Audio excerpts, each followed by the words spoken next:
Eu coloquei, irmãos, como título nesta mensagem: o que fazer com o ministério da reconciliação? Esta é a 7ª mensagem a respeito deste tema. E na primeira mensagem, nós colocamos esta palavra: o que vamos fazer com o ministério da reconciliação? Vamos ler o texto em 2 Coríntios, capítulo 5, versículo 13 em diante, que diz assim: se enlouquecemos, é por amor a Deus. Se conservamos o juízo, é por amor a vocês. Pois o amor de Cristo nos controla, porque estamos convencidos de que um morreu por todos, logo todos morreram. E ele morreu por todos, para que aqueles que vivem já não vivam mais para si mesmos, mas para aquele que por eles morreu e ressuscitou.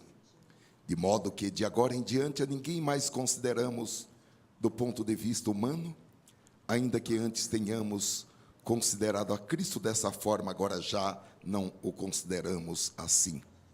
Portanto, se alguém está em Cristo, é nova criação, as coisas antigas já passaram e eis que surgiram novas.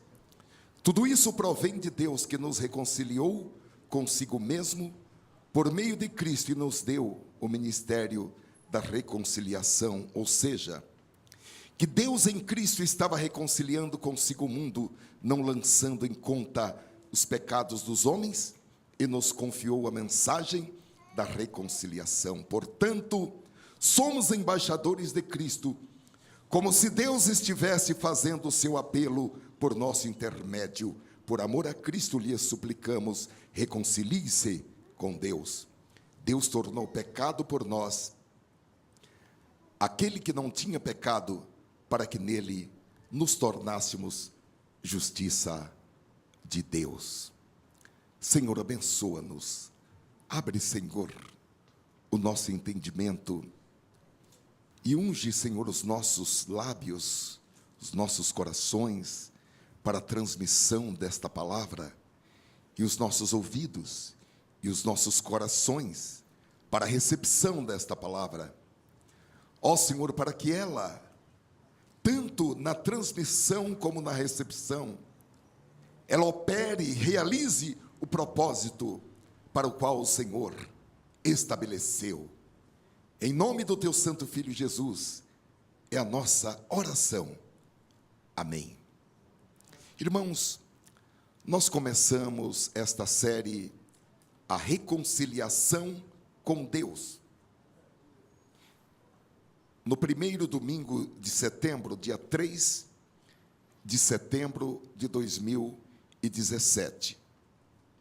Fazendo as contas, do dia 3 de setembro até hoje, são 60 dias de estudos da preciosa palavra de Deus sobre reconciliação. 60 dias em que nós estamos mergulhados nesta palavra e permitindo que o Espírito Santo opere em nossas vidas uma compreensão mais ampla, uma compreensão mais completa.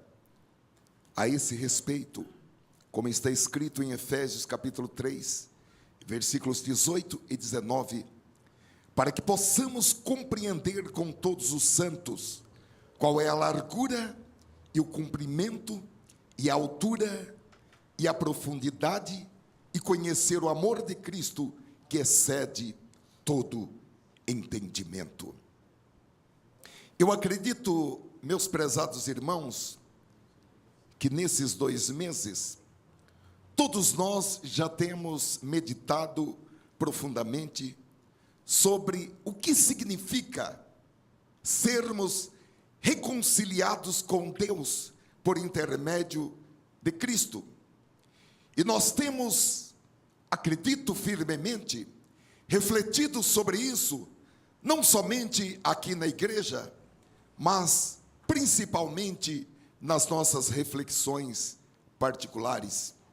E eu penso que, assim como eu, todos nós estamos impactados com as propostas que foram apresentadas pelo Espírito Santo no decorrer desses 60 dias.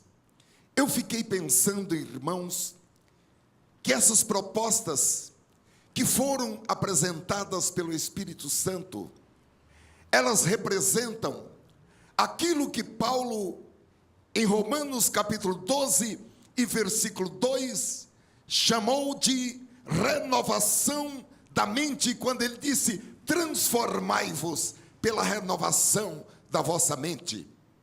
Porque Deus tem um grande plano para cada vida, mas nós só podemos concretizar e viabilizar e experimentar qual seja a boa, agradável e perfeita vontade de Deus pós renovação da nossa mente mediante a transformação.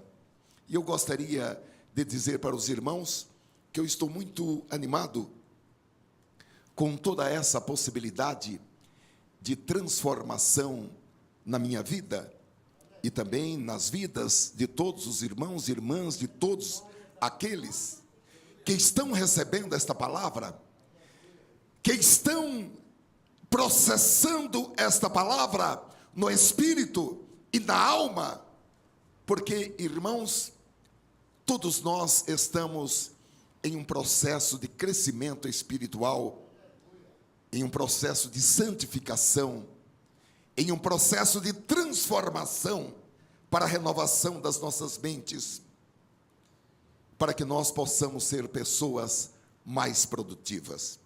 Jesus falou que aquele que dá fruto, o Pai limpa para que ele dê mais fruto ainda. Agora, isso é muito bom, mas isso gera uma responsabilidade. E eu diria para os irmãos que, por causa do conhecimento que o Espírito Santo nos tem dado a respeito dos efeitos da reconciliação, cada vez que eu tenho pensado em ficar irado com algo ou com alguém, rapidamente acende uma luzinha amarela que não para de piscar, me lembrando que o primeiro efeito da nossa reconciliação com Deus é que nós nos tornamos pessoas controladas pelo amor de Cristo. Como está escrito no versículo 14, pois o amor de Cristo nos controla. Não mais controlados por paixões, por emoções, por sentimentos, mas controlados exclusivamente pelo amor de Cristo. Glória a Deus. Em segundo lugar, também, que responsabilidade, cada vez que sou tentado com pensamentos egoísticos, ou que sou colocado de lado por desprezo, ou por ignorância, ou por esquecimento, ou cada vez que me vejo diante da necessidade do próximo, eu me lembro do segundo efeito da reconciliação, que está no versículo 15. Não vivemos mais para nós mesmos, mas vivemos para Ele. E Ele morreu por todos, para que aqueles que vivem já não vivam mais para si mesmos, mas vivam para aquele que por eles morreu e ressuscitou. Em terceiro lugar, queridos irmãos, cada vez que eu tenho vontade de avaliar alguém, de julgar alguém, de censurar alguém, de criticar alguém, novamente acende aquela luzinha amarela, aquela luzinha, cuidado, E ela não para. E vem à mente o terceiro efeito da reconciliação, que é: nós nos tornamos uma nova criação.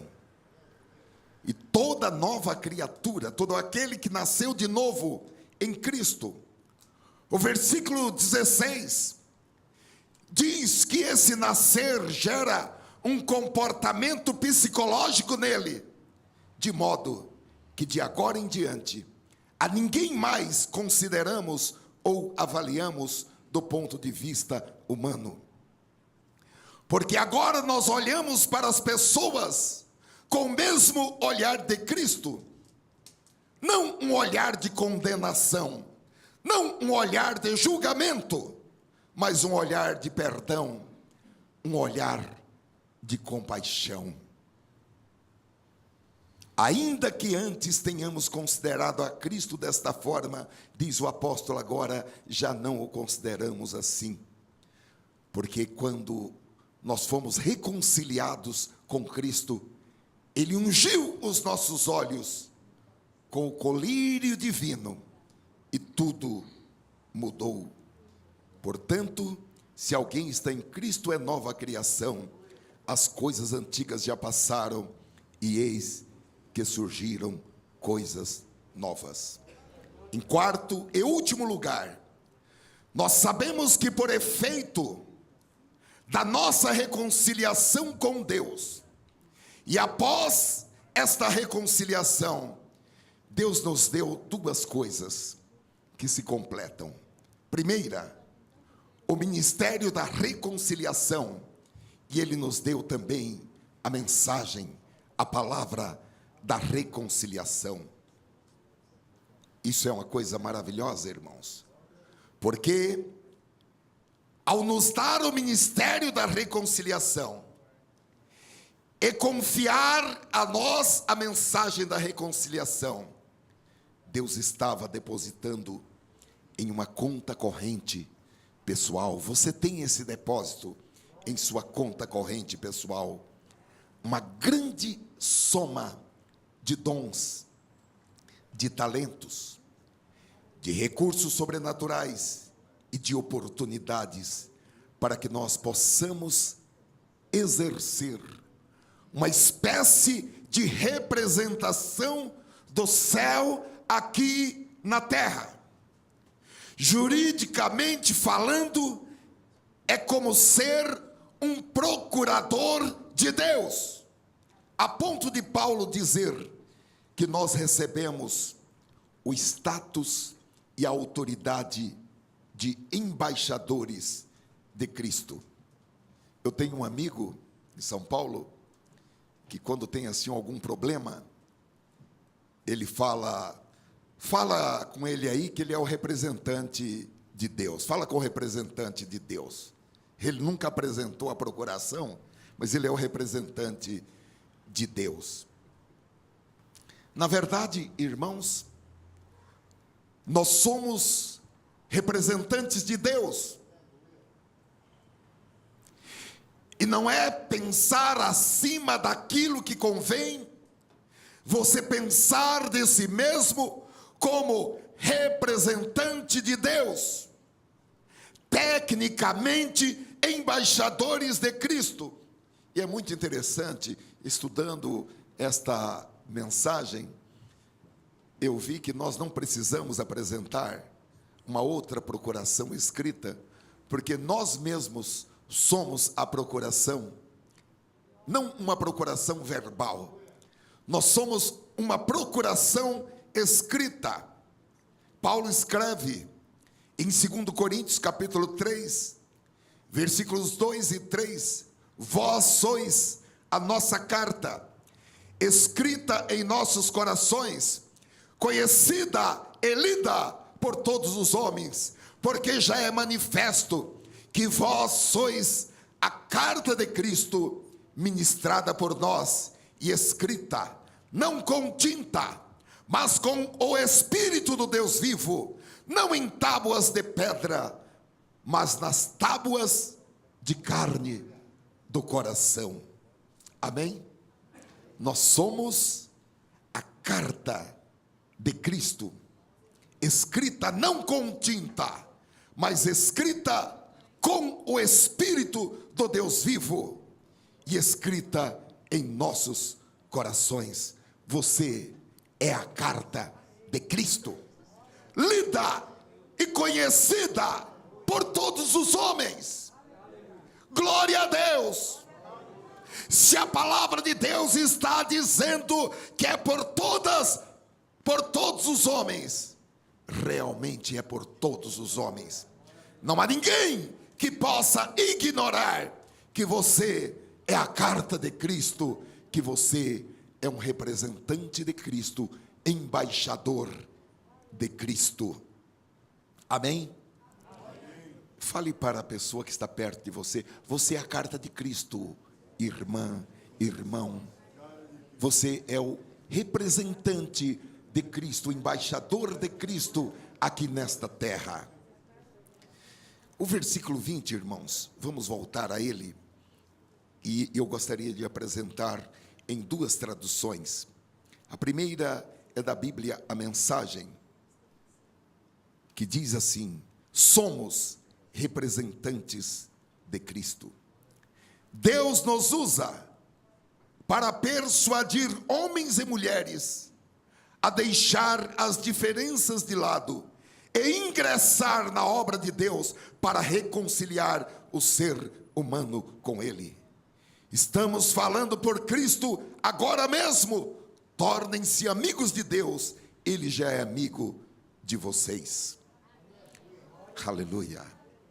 Em uma outra tradução diz assim: portanto, somos embaixadores de Cristo, como se Deus estivesse fazendo o seu apelo por nosso intermédio. Por amor a Cristo lhes suplicamos, reconcilie-se com Deus. É muito significativo, irmãos, que o apóstolo São Paulo, ele começa este versículo 20 com uma palavra de grande significado, que é a palavra portanto. Diga comigo, por favor, portanto. Portanto, somos embaixadores de Cristo.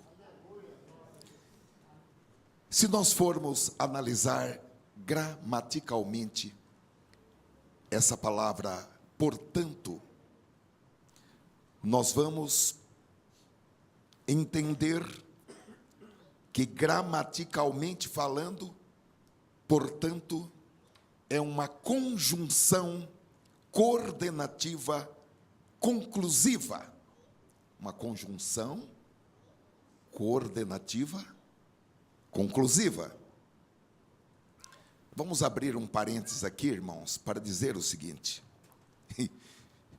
por estar falando de gramática, vamos investir menos tempo em redes sociais e mais tempo estudando gramática? O que os irmãos acham? Pode ser? Conjunções. Ainda ontem falei para uma irmã que ia prestar o Enem hoje, a respeito, tinha estudado essa palavra ontem, das conjunções, que são classificadas em conjunções coordenativas e conjunções subordinativas, e que as conjunções coordenativas podem ser aditivas, adversativas, disjuntivas, explicativas e conclusivas. Depois de chegar em casa, dá uma lida. Você que vai fazer vestibular, você que vai fazer concurso, você que vai preencher um currículo, dá uma lida nisso, porque é muito importante. Eu recebo muitos currículos, e quando o currículo tem assim erros gramaticais, eu na hora já passo numa maquininha que reduz em tirinhas.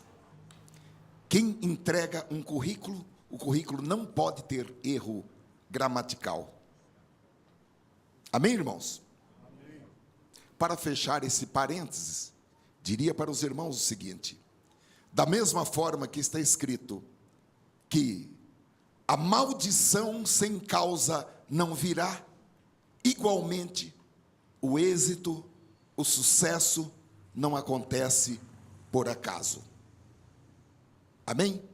Então, menos tempo em redes sociais e mais tempo estudando gramática. Amém? Vamos voltar para o versículo 20. Voltando a esta palavra, portanto, porque quando o apóstolo começa esse versículo com esta palavra, portanto, ele está apresentando uma conclusão. É por isso que é uma conjunção coordenativa conclusiva. É uma conclusão de tudo o quanto foi anteriormente exposto, de tudo quanto ele apresentou nos versículos anteriores ao versículo 20. E a conclusão é esta: portanto, somos embaixadores de Cristo, como se Deus estivesse fazendo o seu apelo por nosso intermédio. Então, queridos irmãos e irmãs, primeiro, Deus nos diz que nós fomos reconciliados com Ele por intermédio de Cristo, e que isto mudou todas aquelas coisas que nós já falamos em nossas vidas, e que em consequência, e que portanto, Ele nos deu o ministério da reconciliação, e confiou-nos a mensagem ou a palavra da reconciliação, e nos designou como embaixadores de Cristo. Um embaixador é alguém que representa os interesses da sua pátria em uma terra, em um país estrangeiro, como nós já falamos a esse respeito de uma maneira mais aprofundada na sexta mensagem. E espiritualmente falando, irmãos, como embaixadores de Cristo, nós devemos representar os interesses do reino de Deus, e representar Jesus, e convidar a todas as outras pessoas para que se reconciliem com Deus, porque se elas se reconciliarem com Deus, virão tempos de refrigério, como está escrito em Atos capítulo 3 e versículo 19, arrependei-vos, pois, e convertei-vos, para que sejam apagados os vossos pecados, e venham assim os tempos de refrigério pela presença do Senhor. Há muitas pessoas, irmãos, que atraíram maldições para suas vidas, e vivem as suas vidas como se estivessem carregando um peso. Vivem oprimidas, deprimidas, vivem como se estivessem paralisadas, amarradas, estacionadas. E nós precisamos dizer a essas pessoas, estamos falando de algo urgente, que existe uma maneira de vida diferente, uma vida acima da vida natural, uma vida acima do estresse, da ansiedade, das preocupações, uma vida que não é experimentada pela maioria das pessoas, mas aqueles que experimentam esse tipo de vida com Cristo, desfrutam de uma vida de paz, de uma vida de alívio, de uma vida de justiça, de alegria, de bênçãos, de prosperidade e de segurança. Nós precisamos dizer às outras pessoas que elas podem se reconciliarem com Deus por meio de Cristo, e que quando elas fizerem isso, isso mudará profundamente a sua vida, o seu presente e o seu futuro. Amém, irmãos? Eu acho que a maioria de nós que está hoje aqui está por causa de outra pessoa que de alguma maneira nos falou de Jesus. Talvez você tenha sido convidado por alguém, ou talvez você tenha já nascido em uma família cristã, tenha crescido na igreja, e você está aqui por causa da sua família. E mesmo aqueles que vieram por conta própria, mais do que provavelmente, ao chegarem à igreja, alguém lhe deu atenção, alguém foi simpático com você, alguém se interessou por você. A verdade, irmãos, é que muitos de nós, se não todos, nós estamos envolvidos na vida, na obra, no reino de Deus, por causa de outra pessoa que nos falou de Jesus, que nos aproximou da pessoa de Jesus. Isso porque pessoas trazem pessoas a Jesus. Amém? Pessoas trazem pessoas para Jesus. Vamos falar isto? Pessoas trazem pessoas para Jesus. A igreja pode ter uma organização muito grande, um programa maravilhoso, muitos ministérios, enfim. Porém, essas coisas não levam as pessoas para Jesus. Pessoas levam pessoas para Jesus. Os irmãos que são têm mais idade e mais tempo na igreja, vão se lembrar que os pastores antigamente falavam muito: ovelha gera ovelha. Vocês se lembram? Quantos se lembram disso? Os pastores falavam muito isso na igreja. Quando estavam pregando para motivar os crentes, para que falassem de Jesus, os pastores sempre falavam, era quase cada culto, os pastores falavam: ovelha gera ovelha. Irmãos, isto é fundamental, irmãos, para que nós tenhamos a nossa identidade como o povo de Deus. E no texto que nós lemos hoje, Deus nos chama de embaixadores de Cristo. Embaixadores de Cristo.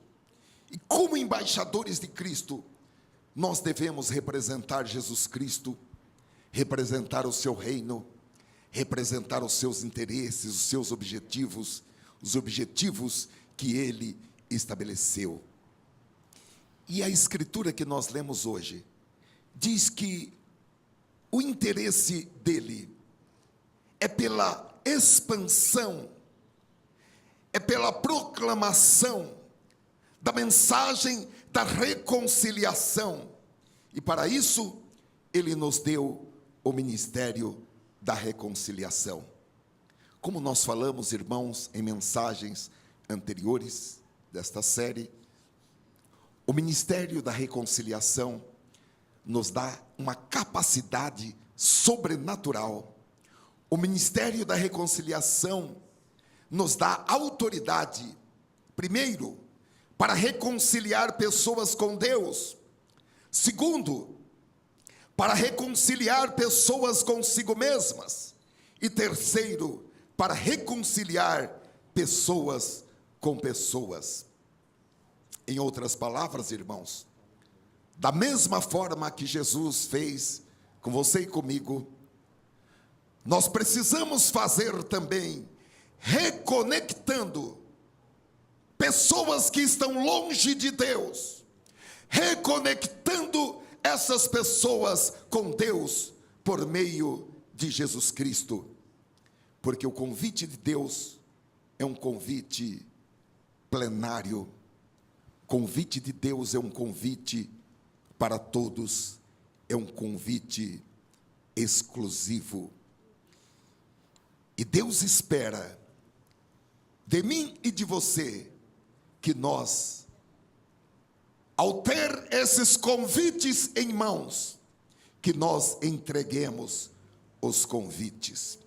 Há uma parábola contada por Jesus em Mateus capítulo 22, que é a parábola do banquete nupcial, que é uma espécie de retrato falado desta situação. Veja o texto, versículo 2: o reino dos céus é semelhante a um rei que mandou realizar um banquete nupcial para seu filho, e por isso enviou seus servos a conclamar os convidados para as bodas do filho, mas estes rejeitaram o chamamento. Os versículos que seguem, nós não vamos ler, vamos para o 10, mas os versículos que seguem apresentam uma estratégia desse rei. E ele aplicou essa estratégia, porque ele queria que na festa do casamento do seu filho, a casa estivesse cheia, fosse uma festa de casa cheia. Versículo 10 diz assim: e assim os servos saíram pelas estradas e reuniram todos quantos puderam encontrar, gente boa e pessoas más, e a sala do banquete das bodas ficou repleta de convidados. Eu pensei algo, irmãos, enquanto preparava esta mensagem. O pai é o dono da festa. A carta e o convite é dele. Nós somos apenas o carteiro. A carta é dele. O convite é dele. A nossa obrigação é entregar o convite para que todos venham à festa. Porque o pai quer que a festa das bodas do seu filho seja uma festa de casa cheia. Amém? E talvez você tenha pensado durante muito tempo que você é apenas uma dona de casa, ou alguém que trabalha das 8 até as 18 horas. A realidade, irmãos, é que nós fomos chamados, você foi chamado, e você foi capacitado, e você já foi enviado ao mundo para anunciar a boa notícia, a boa nova. Você tem a palavra da reconciliação. Você tem autoridade para reconciliar, reconectar pessoas com Deus. Você tem autoridade para reconciliar pessoas consigo mesmas, pessoas que estão divididas em si mesmas, e também para implantar a paz, reconciliando pessoas com pessoas. Queridos irmãos, convidar pessoas para que se relacionem com Deus é a nossa tarefa, e deve ser a verdadeira razão, a verdadeira motivação, porque nós nos levantamos da nossa cama pela manhã. Isso é o que nós somos. Amém, irmãos? Nós podemos até estar fantasiados de pedreiro, de carpinteiro, de advogado, de vendedor ou de qualquer outra atividade. Mas a nossa atividade principal é ser embaixador de Cristo. Essa é a nossa atividade principal. Porque Ele nos confiou a mensagem da reconciliação. Nós existimos, irmãos, com esse objetivo: trazer pessoas de volta a Deus. Aleluia. Eu li uma frase, irmãos, muito interessante, que a igreja é a única organização cujo propósito de existência é para aqueles que não são da igreja. Isso é muito interessante. Glória a Deus. Aleluia. Agora, irmãos, basicamente, nós nos reunimos aqui, uma grande parte das nossas pregações, das nossas orações, dos nossos louvores, os irmãos podem observar, eles são voltados não para aqueles que estão aqui, mas eles são voltados para aqueles que não estão aqui. Para que aqueles que estão aqui busquem aqueles que não estão aqui. Todavia, irmãos, a realidade é que parece que a igreja, ela está tendo uma crise de identidade. Eu vou apresentar aos irmãos um estudo promovido pela Lifeway Research. Esse estudo, ele é impressionante, porque demonstra. Será que temos aí? É possível colocar este gráfico? Esse estudo, irmãos, ele demonstra que durante um ano inteiro, apenas 2% das pessoas que frequentam regularmente a igreja, apenas 2% dos membros da igreja é que convidam alguém de fora da igreja para vir visitá-la. Isso significa que 98% dos membros da igreja não lançam um único convite durante todo o ano de janeiro a dezembro.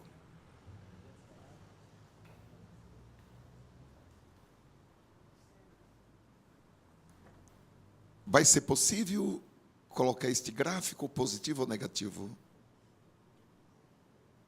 Colocamos.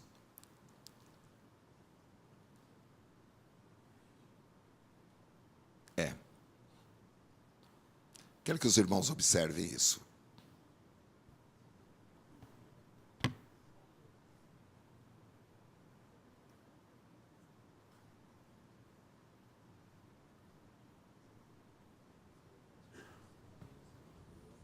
Durante um ano, apenas 2% dos membros convidam outras pessoas para conhecerem a igreja. Isso é impressionante. 98% não convidam sequer, não trazem sequer uma pessoa em 12 meses para, com ele, participar de um culto, assistir um culto, enfim. Um outro dado preocupante, irmãos, é o seguinte: eu fiz um gráfico também. De cada 10 pessoas que estão fora da igreja, 7 delas nunca foram convidadas para irem à igreja em toda a vida. Há um hino no cantor cristão, e eu penso, se os mortos pudessem levantar da sepultura, eles iam reclamar. Esse hino diz: não me falaram de Cristo. Quantos conhecem hino? Não me falaram de Cristo, não me falaram de Cristo. Tantos vi que salvou, mas ninguém se importou de falar-me da graça de Cristo. 7 em cada 10 pessoas nunca foram convidadas para irem à igreja. Agora tem uma outra parte muito triste, irmãos, que é o próximo gráfico. 82% das pessoas de fora da igreja são susceptíveis a participar da igreja se alguém realmente as convidar. 82% das pessoas de fora da igreja reagem ao convite para ir à igreja dizendo sim. 18% reagem dizendo não. Mas 82% reagem dizendo sim. Eu até pensei que o título desta mensagem poderia ser Coisas que a igreja não faz.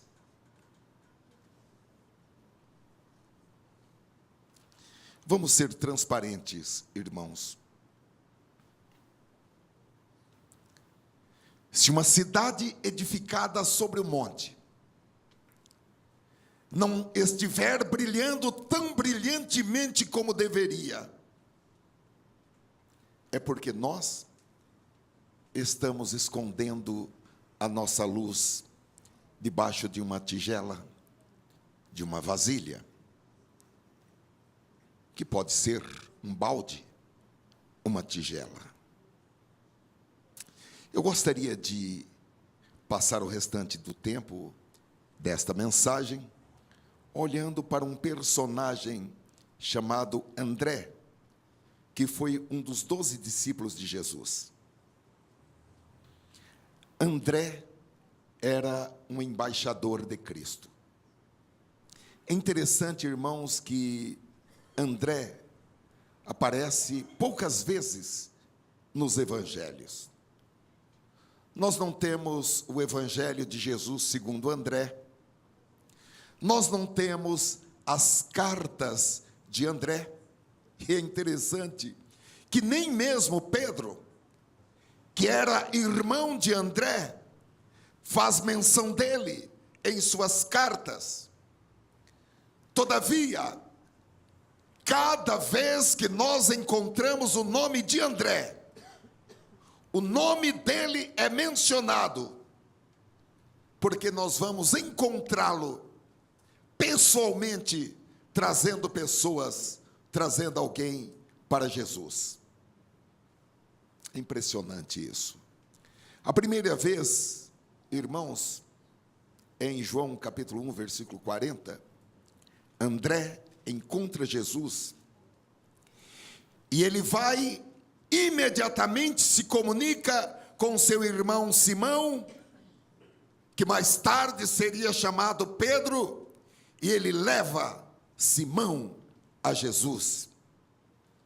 Um dos dois que ouviram João falar, eis o Cordeiro de Deus, e seguiram a Jesus, era André, irmão de Simão Pedro. Ele primeiro procurou seu próprio irmão, Simão, e lhe disse: encontramos o Messias, que quer dizer o Cristo, e o levou a Jesus. Depois, irmãos, nós vamos encontrar André em João capítulo 6, versículo 8. André foi o discípulo que encontrou o menino com 5 pães e 2 peixes. Os irmãos se lembram da alimentação dos 5.000 homens. João capítulo 6, versículo 8 diz: um de seus discípulos, André, irmão de Simão Pedro, disse a Jesus: há aqui um rapaz com 5 pães de cevada e 2 peixes pequenos, mas de que servem no meio de tanta gente? Todos nós sabemos o que aconteceu quando aqueles 5 pães de cevada e aqueles 2 peixinhos foram colocados nas mãos de Jesus. Agora nós vamos para João capítulo 12, versículo 20. Vamos encontrar novamente André. E agora André está trazendo um grupo de gregos que foram para a celebração da Páscoa. E eles estavam curiosos, podemos dizer, espiritualmente curiosos, para encontrar Jesus. João 12, 20, entre os gregos, entre os que subiram para adorar a Deus durante a festa da Páscoa, estavam alguns gregos. Eles se dirigiram a Filipe, que era de Betsaida da Galileia, e lhe rogaram: Senhor, nós desejamos ver Jesus. Filipe foi, contou a André, e André e Filipe comunicaram o pedido a Jesus. Eu creio, meus queridos irmãos, que nós podemos aprender muito com André. Primeiro, que é preciso manter uma sensação dupla de admiração por Jesus. Admiração por quem é Jesus e admiração pelo que Jesus pode fazer. Como nós vimos em João capítulo 6, Jesus e os discípulos estavam envolvidos por uma multidão de 5.000 homens, sem contar mulheres e crianças. Naquela época, não se contavam mulheres e crianças. Os únicos que eram contados eram os homens. Então nós podemos inferir que, se forem contadas mulheres e crianças, havia ali uma multidão de cerca de 15.000 pessoas. E era chegada a hora do jantar, e os discípulos não imaginavam como poderia alimentar aquela grande multidão.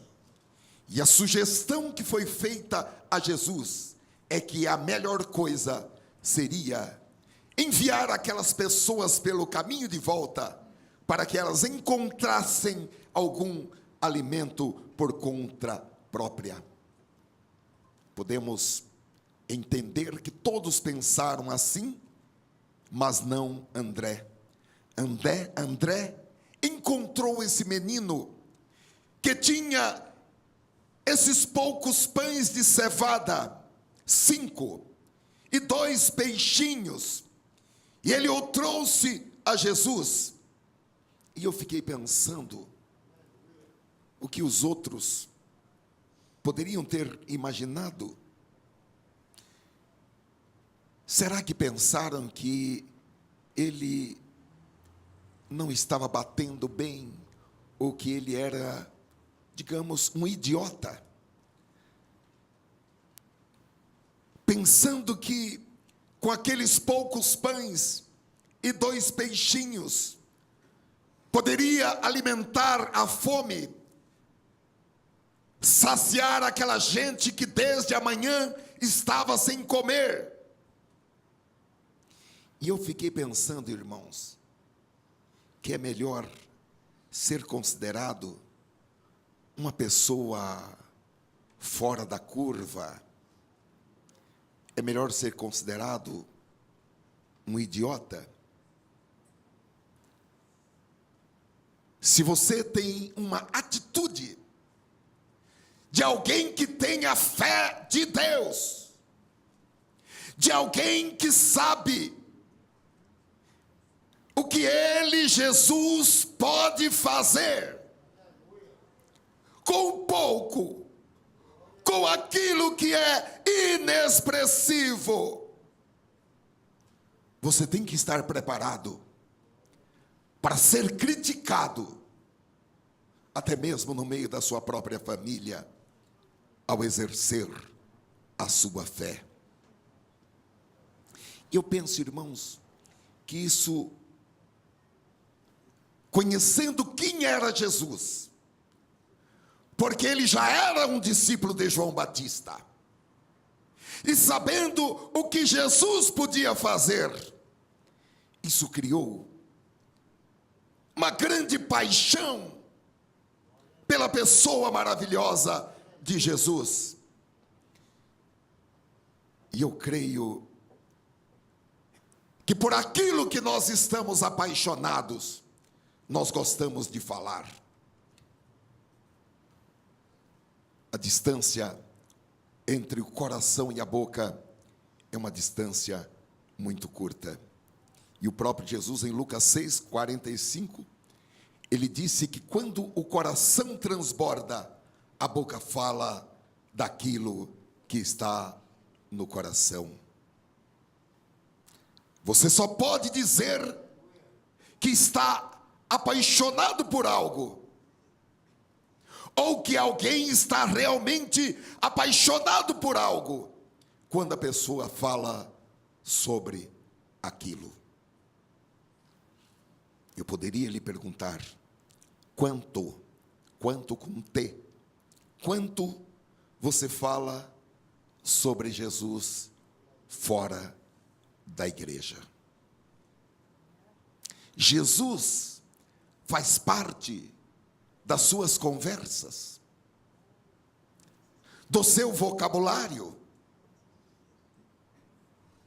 Em qualquer conversação, em qualquer diálogo, seja de negócios, seja de presente, de futuro, de família, de política, você inclui Jesus. Ele se torna o tema principal.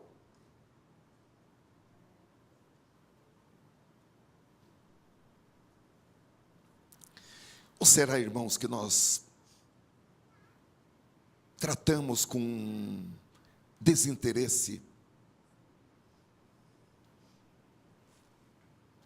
Será que as boas novas, o evangelho, a palavra da reconciliação, tem ocupado o nosso coração? Ou será que nós continuamos amando a Jesus, mas não falamos de Jesus? Olha, irmãos, eu fiquei pensando, e particularmente eu achei isso muito assustador, porque pode ocorrer que nós passemos uma semana toda, ou um mês todo, sem falar de Jesus. Apesar de conhecer Jesus, de amar Jesus, mas não falamos de Jesus. Isso é preocupante.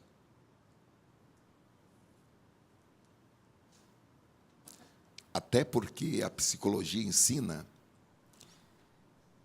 que nós corremos o risco de perdermos a apreciação por algo que é muito familiar para nós, que se torna muito próximo. Nós corremos o risco de perdermos o encanto por aquilo, perdermos a apreciação.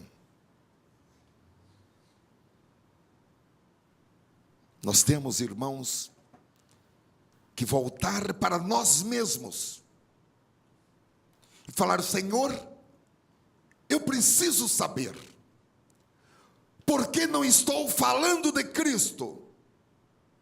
E eu quero voltar a falar de Cristo, como eu tinha orgulho de falar de Cristo em tempos passados. Nós não podemos esquecer da boa notícia do nosso Evangelho. Há, irmãos, no Apocalipse, capítulo 2, versículo 4,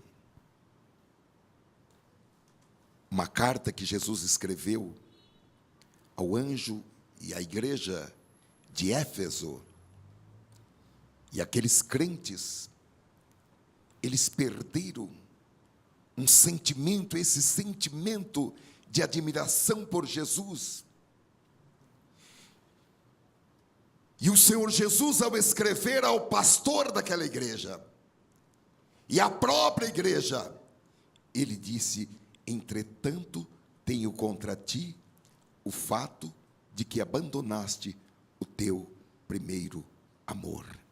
E era a igreja de Éfeso, essa igreja que nós lemos e pregamos nas cartas que Paulo escreveu para ela. Agora, irmãos, é incrível com André, a sua devoção a Jesus.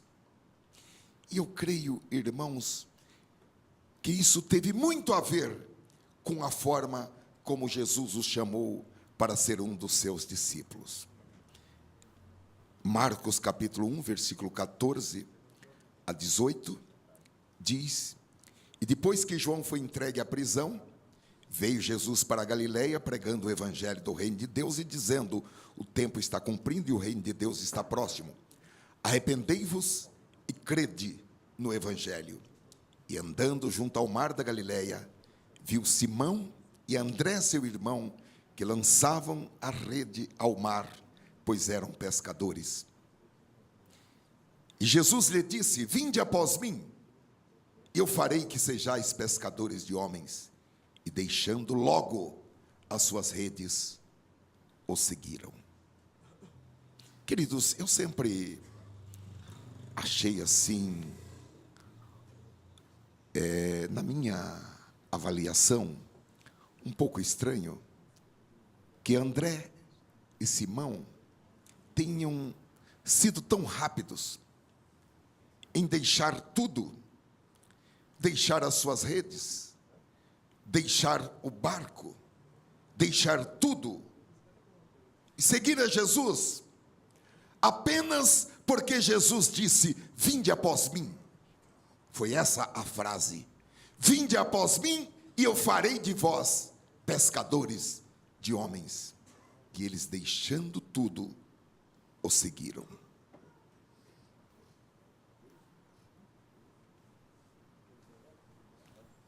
Os irmãos já pararam para pensar nisso?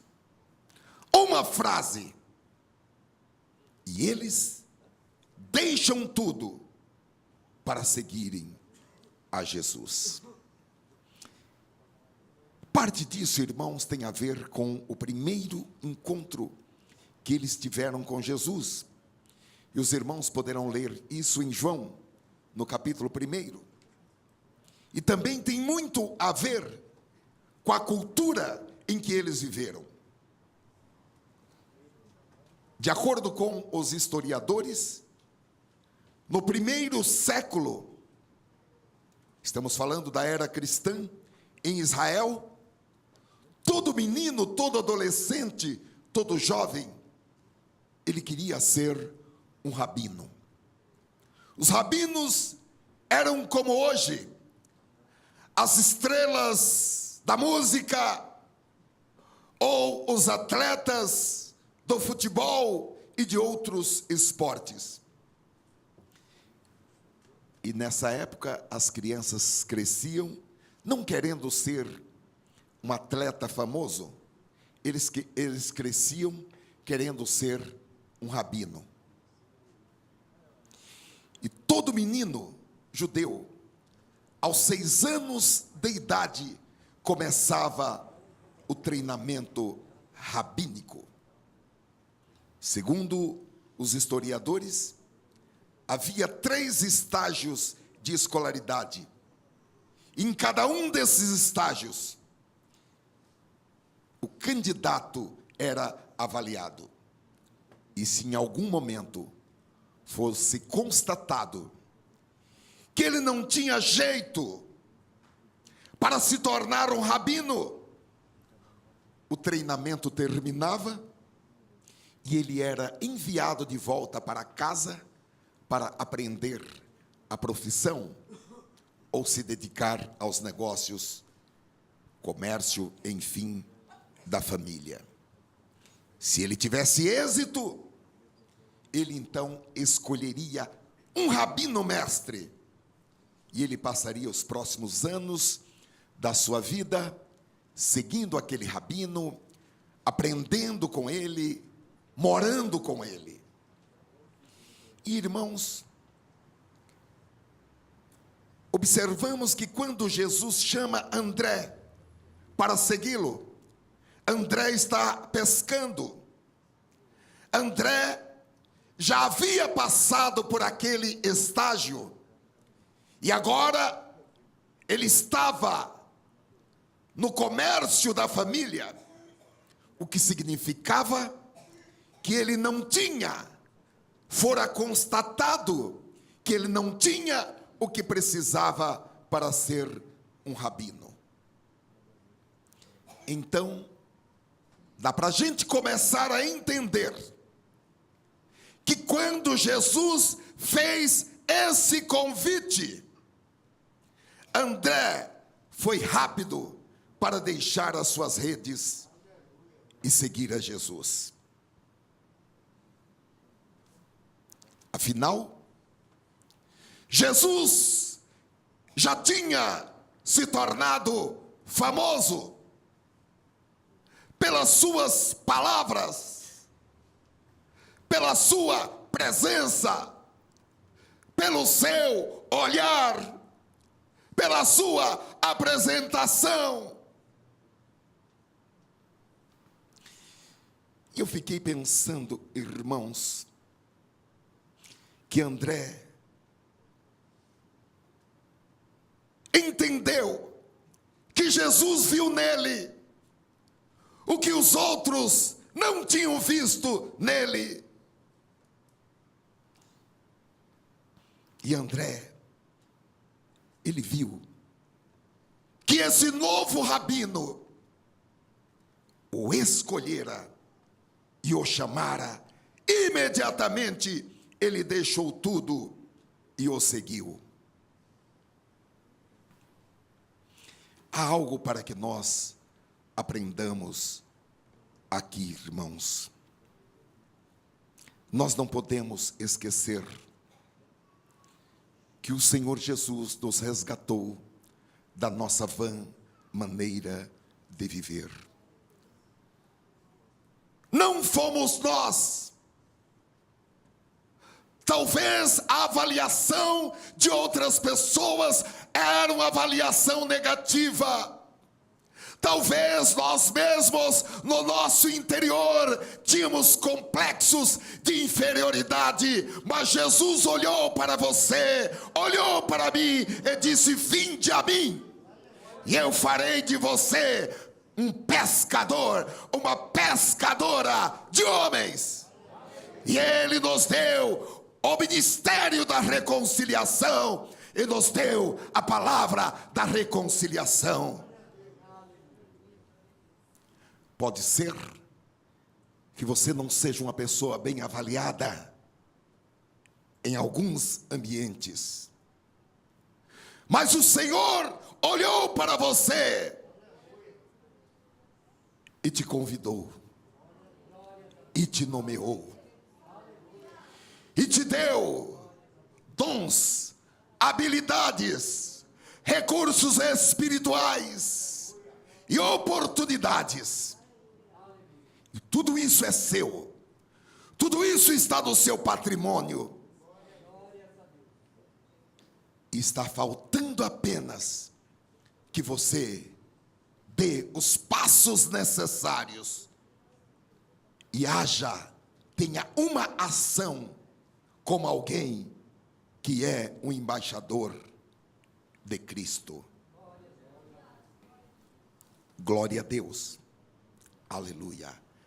Há uma frase, irmãos, muito significativa de um autor chamado Oswald Chambers. Se Deus nunca fez outra coisa legal para você, o que Ele já fez por nós em Cristo é infinitamente mais do que nós merecemos. Nós precisamos, irmãos, recuperar este sentimento. Nós precisamos recuperar esta sensação de que fomos chamados, de que temos uma ligação com o céu, de que temos uma ligação com Deus, de que somos embaixadores de Cristo nesta terra. E quando nós falamos, Deus sela cada palavra para a glória do seu nome. Aleluia. Glória a Deus. Voltando, irmãos, para este sonho de todo menino judeu, que era ser um rabino. Evidentemente, para André, era um sonho que fora perdido há muito tempo. Quando ele voltou para o negócio da sua família, a pesca, e daí foi para o árduo trabalho do dia a dia no mar, apenas para sobreviver da pesca. Mas agora vem esse novo rabino, vem esse rabino de que todos estavam falando,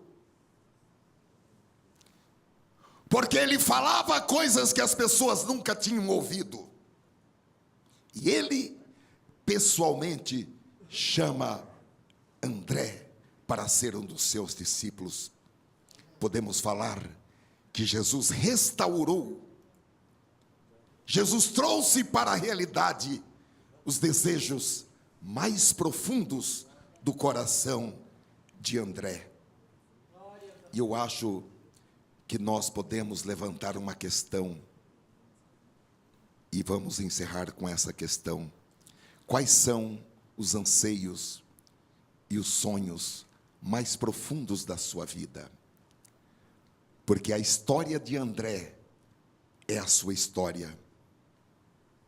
E é Jesus, o próprio Jesus, que se dirige a você e a mim, porque Ele tem um propósito, Ele tem um objetivo, Ele tem uma causa maior.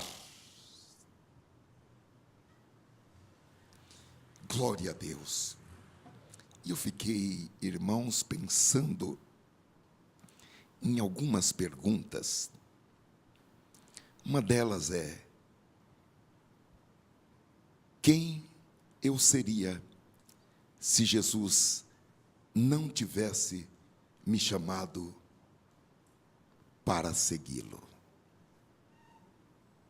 Eu não vou falar aqui publicamente, mas eu tive a minha infância com algumas pessoas,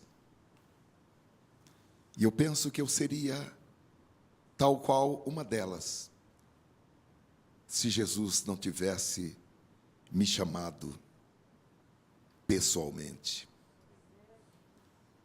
E você, quem seria? Você seria a mesma pessoa de hoje?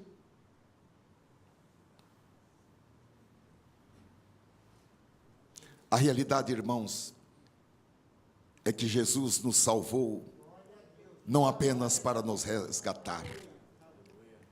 Ele nos salvou também para realizar os nossos sonhos, os nossos desejos. Aleluia! Porque são desejos construídos por Ele. Isso é o que é o Evangelho.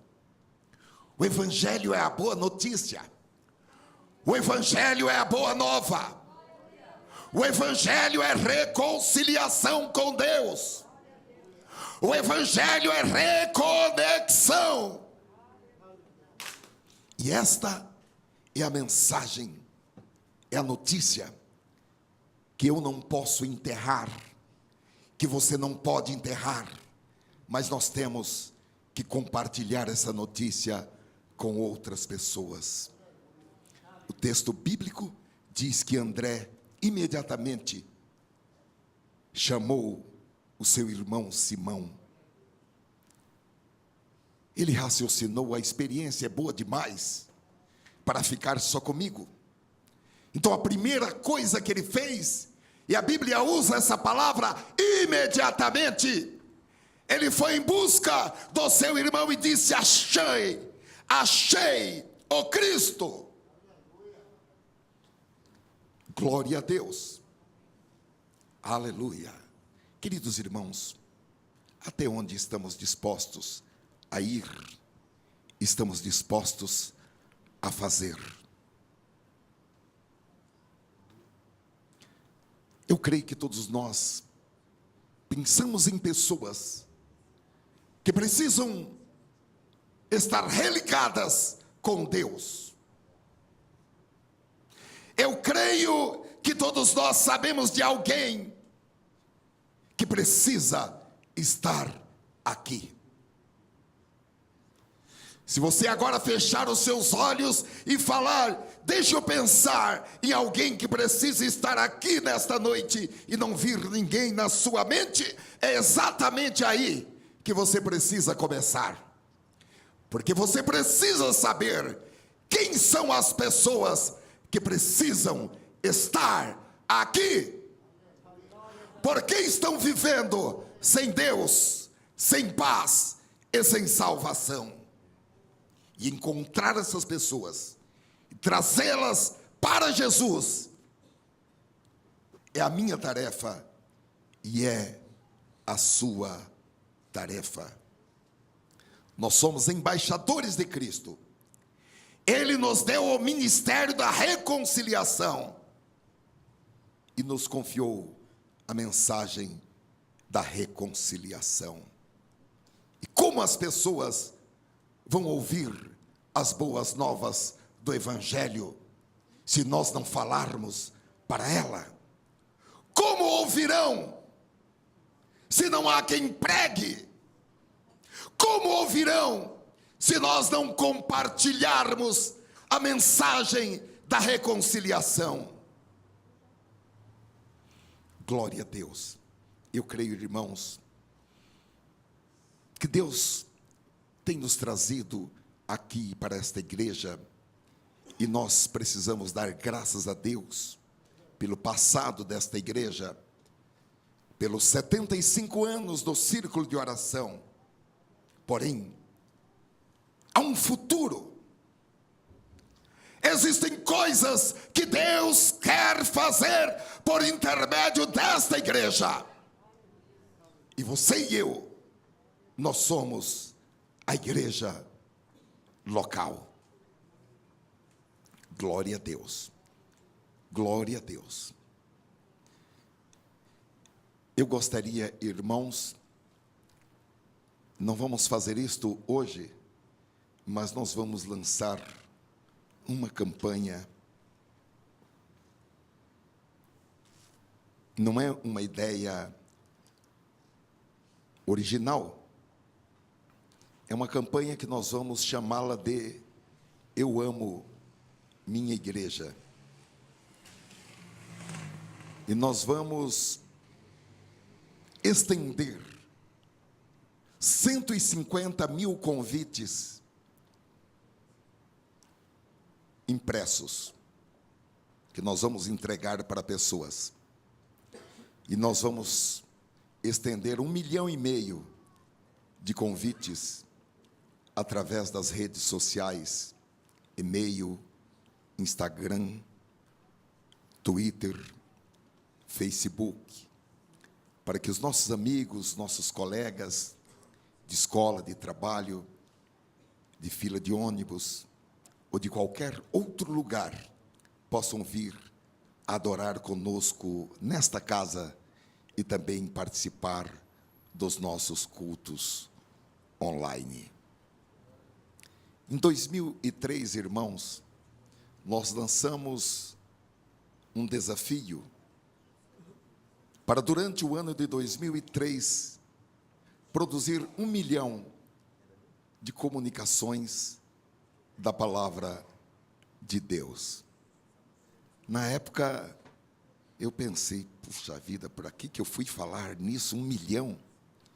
Os irmãos, em 2003, nós colocamos o nosso site Telepaz no ar.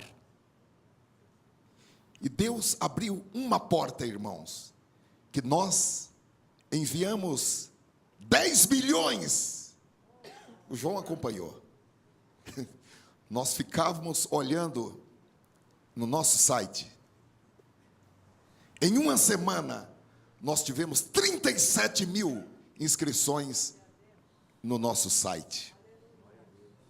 Em um dia, nós recebemos 750 pedidos de oração. Glória a Deus. Glória a Deus. Não tenha medo de fazer grandes coisas para Deus. Deus está esperando que, se você se proponha a fazer grandes coisas para Ele, uma vez mais, Ele quer abalar os céus e a terra com a demonstração do poder do seu santo Filho Jesus, para salvar e para libertar pessoas. Aleluia. E eu creio, irmãos, que todos nós estaremos engajados nesta grande obra. Glória a Deus. Aleluia. Eu quero orar com os irmãos. Levante a sua mão, sentado mesmo como está. Senhor, obrigado por nos confiar a mensagem da reconciliação e nos outorgar o ministério da reconciliação, e confiar em nós a ponto de nos designar embaixadores de Cristo, para que no abrir das nossas bocas seja falada, Senhor, a palavra da sabedoria, a palavra da ciência, aleluia, a palavra da fé, a palavra da libertação, uma palavra de poder, a palavra da salvação. Oh, aleluia. Embaixadores de Cristo, designados para esta grande tarefa no meio da terra. Oh, aleluia, aleluia. Para implantar o reino de Deus, para representar os negócios de Deus, para representar os interesses do céu na terra, a cultura do céu, o pensamento do céu, as palavras do céu, implantando tudo isso aqui nesta terra. Aleluia.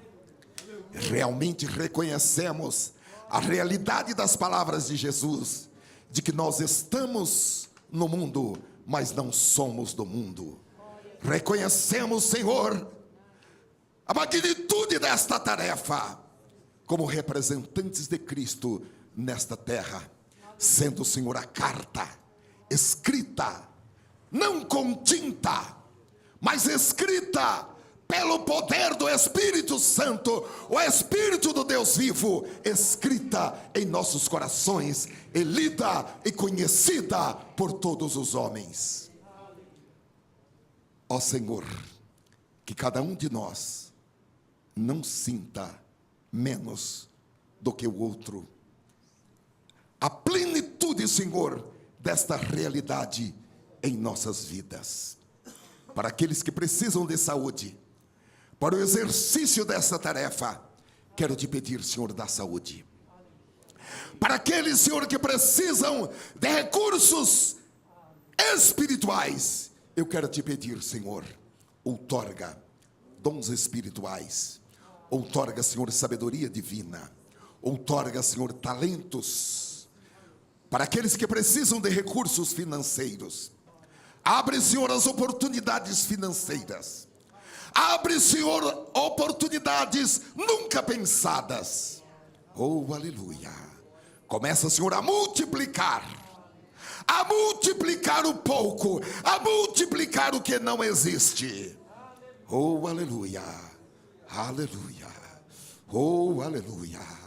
Ó, Senhor, estamos esperando a tua palavra. Haja para, Senhor, que as coisas comecem a acontecer na vida de todo irmão e toda irmã que ha entendido o chamado, que ha entendido, Senhor, a designação. Em nome do Senhor Jesus Cristo. Amém. Glória a Deus. Vamos aplaudir o Senhor, irmãos.